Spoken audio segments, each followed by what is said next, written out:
నమస్తే. ప్రస్తుతం మనము తెలంగాణ అసెంబ్లీ ముందున్న గన్ పార్క్లో తెలంగాణ అమరవీరుల స్తూపం ముందున్నాము. ఈరోజు నిన్న ప్రభుత్వం ఏదైతే తెలంగాణ తల్లి విగ్రహావిష్కరణ సందర్భంగా తెలంగాణ అమరవీరులకు కళాకారులకు కొంత ప్రోత్సాహం వాళ్ళని సన్మానించుకుంటూ వాళ్లకు 300 గజాల భూమి ₹1 కోటి ప్రోత్సాహం ఏదైతే తెలంగాణ అమరులను గుర్తించి కాంగ్రెస్ ప్రభుత్వం తీసుకున్న నిర్ణయం పట్ల ఈరోజు ఈ స్తూపం రూపశిల్పి ఎక్కా యాదగిరి అలానే సీనియర్ జర్నలిస్టు తెలంగాణ ఉద్యమకారుడు పాశం యాదగిరి కొంతమందికి ఇక్కడ సన్మానం చేశారు. తెలంగాణ అమరవీరుల స్తూపం సాక్షిగా తెలంగాణ సమాఖ్య రాష్ట్ర కన్వీనర్ తెలంగాణ సమాఖ్య కన్వీనర్ కరుణాకర్ దేశాయ్ సార్ ప్రస్తుతం తన ఆధ్వర్యంలో సన్మానం జరిగింది. తన మాటల్లోనే తెలుసుకుందాం వీళ్ళకి సన్మానం చేయడాన్ని ఎలా ఫీల్ అవుతున్నారు, దానికి గల కారణాలు ఏంటి, ఓవరాల్గా తన మాటల్లో తెలుసుకునే ప్రయత్నం చేద్దాం. నమస్తే అండి కరుణాకర్ దేశాయ్ గారు. నమస్తే సార్. చెప్పండి సార్, ఈరోజు తెలంగాణ ఉద్యమకారుడైన పాశం యాదగిరి సీనియర్ జర్నలిస్ట్ కానీ ఎక్కా యాదగిరి ఈ స్తూపం తెలంగాణ అమరవీరుల స్తూపం ఎక్కా యాదగిరి గారికి సన్మానం చేశారు. మీరు ఇక్కడ సన్మాన కార్యక్రమం మీ ఆధ్వర్యంలో చేపట్టారు. దీన్ని ఎలా ఫీల్ అవుతున్నారు?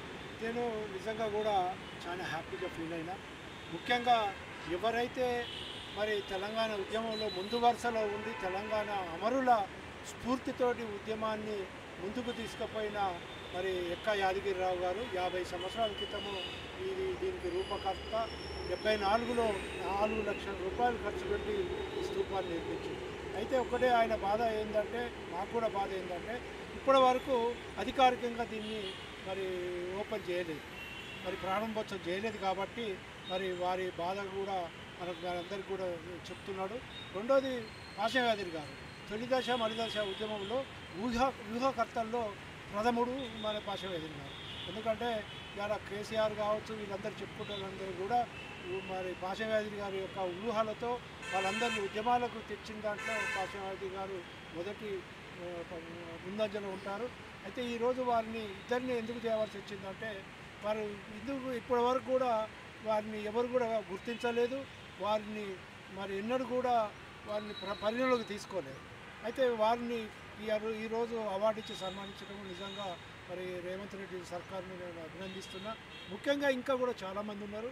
నా ఉద్దేశం లేదంటే కేశవరావు జాదవ్ గారు తొలిదశ మలిదశ ఉద్యమంలో చాలా రూపకర్త వ్యూహకర్త ఎందరికో మరి ఉద్యమాన్ని ముందుకు తీసుకుపోయిన పెద్దలు పిత లాంటి తెలంగాణ పిత లాంటి వారిని కూడా ప్రభుత్వం గుర్తించి వారిని కూడా బాగుంటుంది. ఇంకా చాలామంది ఉద్యమకారులు కూడా ఉన్నారు.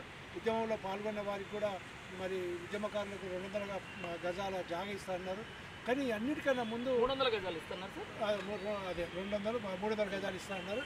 వీరన్నిటి కూడా ముందు గుర్తించడానికి తెలంగాణ ఉద్యమంలో పాల్గొన్న వాళ్ళతో ఒక కమిటీ వేసి ఉద్యమకారులను గుర్తించేస్తే ముందు వాళ్ళు కోరేది గుర్తింపు. వాళ్ళు డబ్బులు కోరుతుండే ఏం లేదు. మేము కూడా ఉద్యమంలో పాల్గొన్నామని గుర్తింపించి ఒక పత్రం ఇస్తే వాళ్ళు ఇంట్లో పెట్టుకుంటే మా తాత తెలంగాణ ఉద్యమంలో పాల్గొనడం అనేది ఒక తృప్తిగా చెప్పుకోవడానికి. తెలంగాణ సమాఖ్య తరఫున కేశవరావు జాదవ్ కావచ్చు, ఇంకా కొంతమందిని మర్చిపోయిన తెలంగాణ ఉద్యమకారులని సీఎం రేవంత్ రెడ్డి దృష్టికి తీసుకెళ్లే అవకాశం ఏమన్నా ఉందా? కంపల్సరీ తీసుకుపోతాం. ఇప్పుడు యాదగిరి గారు పాశం యాదగిరి గారికి ఎవరెవరు ఉద్యమంలో పాల్గొన్నారు, ఎవరెవరు ఏం చేశారో వాళ్ళ దగ్గర అంతా సమగ్ర డేటా ఉంది. అలాంటి వాళ్ళతోటి యాదగిరి వాళ్ళతో మరి ప్రభుత్వం దృష్టికి తీసుకుపోతాం. ముందుగా ఒక కమిటీ వేయాలి. పాశం యాదగిరి కావచ్చు, వీళ్ళ కావచ్చు, వీళ్ళతో కమిటీ వేసి ఉద్యమకారులందరినీ కూడా గుర్తింపు ఇచ్చేస్తే అప్పుడు తర్వాత ఏమి ఇస్తారా ఏమి ఇయ్యరా తర్వాత పిచ్చు. ముందైతే ఉద్యమకారులతో గుర్తింపు వాళ్ళకి కావాలనేది ఉద్యమకారులు కోరుకుంటారు. ఆ విషయంలో తెలంగాణ సమాఖ్య ముందుండి పోరాడుతుంది, వాళ్ళ కొరకు ప్రయత్నం కూడా చేస్తుంది. తెలంగాణ సమాఖ్య కన్వీనర్గా మీరు నిన్న తెలంగాణ తల్లి విగ్రహ ఆవిష్కరణ మీద కొంత ప్రతిపక్షాలు ఆరోపణలు చేస్తున్న నేపథ్యంలో మీకు పర్సనల్గా కానీ తెలంగాణ తల్లి విగ్రహ ఏర్పాటును మీరు ఎలా చూస్తారు? తెలంగాణ తల్లి విగ్రహము ఎందుకంటే ఇంతకుముందు తెలంగాణ తల్లి విగ్రహాన్ని ఏర్పాటు చేసినప్పుడు ఆ విగ్రహం రూపం మీద కూడా చాలామంది కామెంట్లు ఉన్నాయి. ఆ కామెంట్లు మనం ఇప్పుడు చెప్పుడు అనవసరం కానీ చేసిండు. పోనీ ఆ విగ్రహాన్ని చేసినందుకు చేసిండు అంతేకాని 10 ఏళ్ళు మరి ప్రభుత్వం ఉన్నప్పుడు ఆ విగ్రహాన్ని మరి అధికారికంగా ఎందుకు ప్రకటించలేకపోయింది అనేది నాకు ఇప్పటికీ అర్థం కాదు.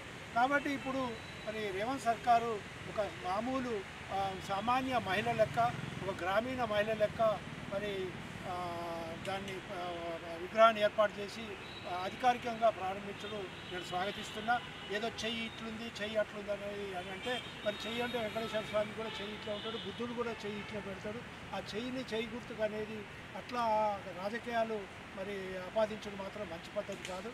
మరి దీన్ని ఏది ఏమైనా ఒక ఒక అధికారికంగా ఒక స్త్రీమూర్తిని రూపాంగం గురించి కాదు, వేషం గురించి కాదు, ఒక స్త్రీమూర్తిని మరి తెలంగాణ తల్లిగా ఏర్పాటు చేయడం నేను స్వాగతిస్తున్నా. అందరం కూడా స్వాగతించాల్సిన అవసరం అయితే ఉంది.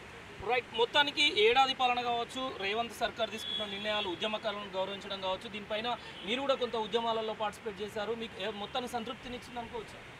సంతృప్తి అని అంటే నేను చెప్పలేను, కానీ ఇంకా చాలా చేయాల్సిన కార్యక్రమాలు చాలా ఉన్నాయి.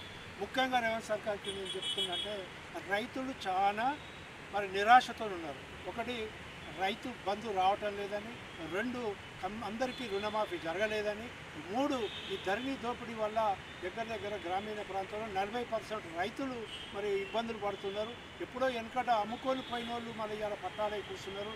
దయచేసి ధరణిని చట్టాన్ని త్వరగా అసెంబ్లీలో తీసుకొచ్చి మరి దాన్ని జరిగిన అవకతవకల మీద ఎంక్వైరీ చేసి మరి రైతులకు న్యాయం చేయాలి.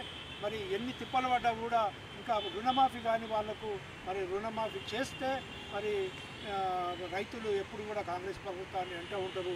లేకపోతే ఎట్లుంటుంది అంటే అందరికి చేసి కొందరికి చేయకపోతే వ్యతిరేకత రైతులలో కంపల్సరీ పెరుగుతుంది.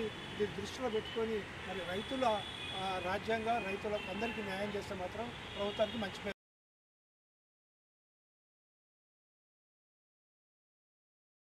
పేరు వస్తుందని నా అభిప్రాయం. రైట్. ఇదండి తెలంగాణ సమాఖ్య కన్వీనర్ కరుణాకర్ దేశాయ్ గారి మనోగతం. అంటే తెలంగాణ ఉద్యమంలో గతంలో ఉద్యమకారులను ఏదైతే ఈరోజు పాశం యాదగిరి కావచ్చు, ప్రకటించిన 9 మందిలో ఎక్క యాదగిరిరావు లాంటి ఎవరైనా తెలంగాణ ఉద్యమకారులను ఈరోజు కాంగ్రెస్ ప్రభుత్వం గౌరవించడం చాలా సంతోషకరం.